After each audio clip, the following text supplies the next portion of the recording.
God friends. ரோமர் 8:3 அது எப்படி எனில், மாம்சத்தினாலே பலவீனமாய் இருந்த நியாயப்பிரமாணம் செய்யக்கூடாததை தேவனே செய்யும்படிக்கு தம்முடைய குமாரனை பாவ மாம்சத்தின் சாயலாகவும் பாவத்தை போக்கும் பலியாகவும் அனுப்பி மாம்சத்திலே பாவத்தை ஆக்கினைக்குள்ளாக தீர்த்தார்.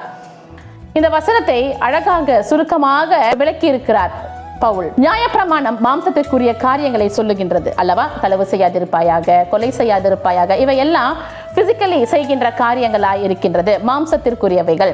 இந்த மாம்சத்துக்குரியதை இதை எல்லாவற்றையும் நீக்க வேண்டுமேயானால், புது உடன்படிக்கை புதிய பிரமாணம் உருவாக வேண்டுமேயானால், மாம்சத்தினால் உண்டான பாவத்தை மாம்சத்தினாலே சுட்டெரித்து பரிசுத்தமாக வேண்டும் என்பதுதான் பொருள். அதனாலதான் தன்னுடைய சொந்த குமாரன் என்றும் பாராமல் இந்த உலகத்திற்கு இயேசுவை தந்தருளி நம்முடைய பாவங்கள் எல்லாவற்றையும் தம் இரத்தத்தினாலே கழுவி அந்த ஆக்கினையில் இருந்து நமக்கு மீட்டு கொடுத்திருக்கிறார்.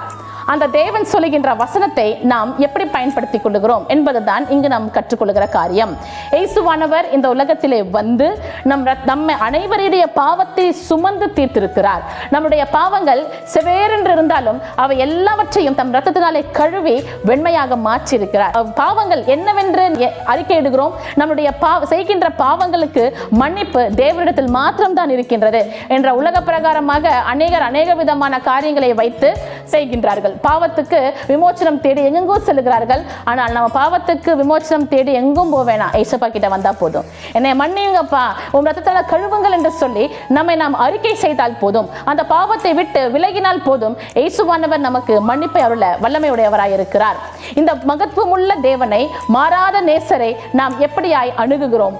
டெய்லி ஒரு வேளை ஜெபம் பண்றதுக்கே நமக்கு ரொம்ப கஷ்டமா இருக்கு. ஒரு 5 நிமிஷம் ஜெபம் பண்ணிட்டு ஒரு 2 நிமிஷம் பைபிள் வாசிச்சுட்டு அதுவும் 23வது சங்கீதத்தை வாசிச்சுட்டு செல்லுகிறோம்.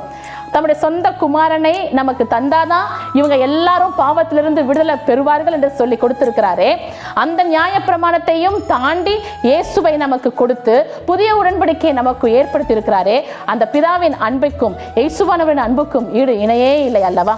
பரிசுத்த ஆவியானவரை பெற்றிருக்கிறவர்கள் நாம், இயேசுவின் ரத்தத்தால் கழுவப்பட்டவர்கள் நாம். பகிரங்கமாய் சாட்சி சொல்லுவோம், என் ஜீவன் இயேசுவுக்காக, நான் வாழ்வதும் மரிப்பதும் இயேசுவுக்காக, நான் வாழ்ந்தாலும் சரி நான் மரித்தாலும் சரி அது இயேசுவுக்காக என்று உரக்க சத்தமாய் சொல்லுவோமா? Have a blessed day. Praise be to God.